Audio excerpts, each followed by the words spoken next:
Kate Middleton et le prince William sont une force du bien en Écosse sous la pression des Indy Ref 2, a affirmé un expert royal.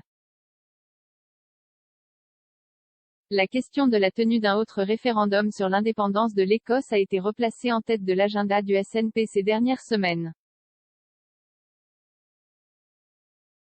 Un nouveau vote public, souvent connu sous le nom des Indy Ref 2, suivrait le référendum de 2014 au cours duquel les Écossais ont rejeté l'indépendance. Le SNP a discuté de la feuille de route vers l'indépendance lors de sa conférence annuelle, qui se termine demain.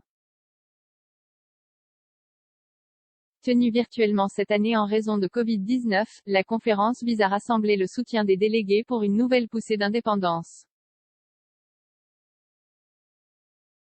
Avant la conférence, la dirigeante du SNP et première ministre écossaise, Nicola Sturgeon, a présenté le programme de son administration pour l'année. Dans ce document, elle a déclaré que le mandat démocratique pour permettre aux gens de décider de l'avenir du pays est hors de question. Le gouvernement britannique de Boris Johnson reste fermement opposé à l'idée et le Premier ministre a critiqué Madame Sturgeon pour avoir recherché l'indépendance pendant la pandémie.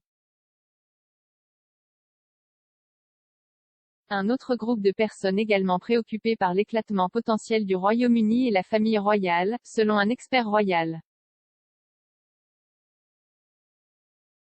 Bien que le cabinet reste traditionnellement à l'écart des questions politiques, selon Russell Myers, les craintes d'une Écosse indépendante se sont accrues parmi les membres de la famille royale.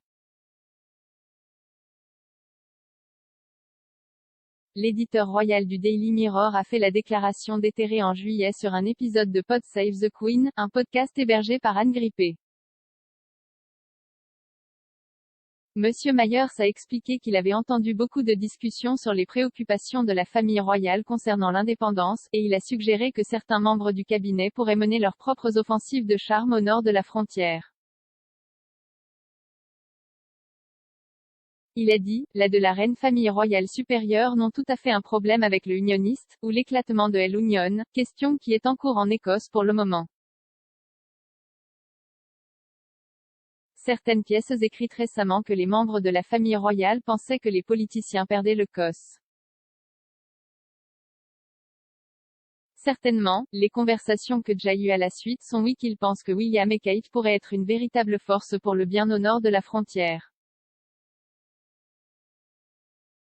Le couple royal a une assez grande affiliation avec l'Écosse, selon le journaliste. Il a ajouté, William a parlé très franchement et avec passion de la façon dont il était à Balmoral lorsqu'il a découvert la mort tragique de sa mère. Il a trouvé l'amour de sa vie à l'université de St Andrews et ils ont certainement un énorme respect et une grande affiliation pour l'Écosse et un grand amour du pays. Donc, je pense qu'ils passeront plus de temps là-bas, monsieur. Myers a poursuivi en disant qu'il n'avait pas été surpris que William ait accompagné sa grand-mère, la reine, en Écosse lors d'une visite en juin. Le couple a voyagé au nord de la frontière pour la semaine royale annuelle, également connue sous le nom de semaine de Holyrood. Le match, qui est une célébration de la culture écossaise, a été annulé l'année dernière en raison de Covid-19.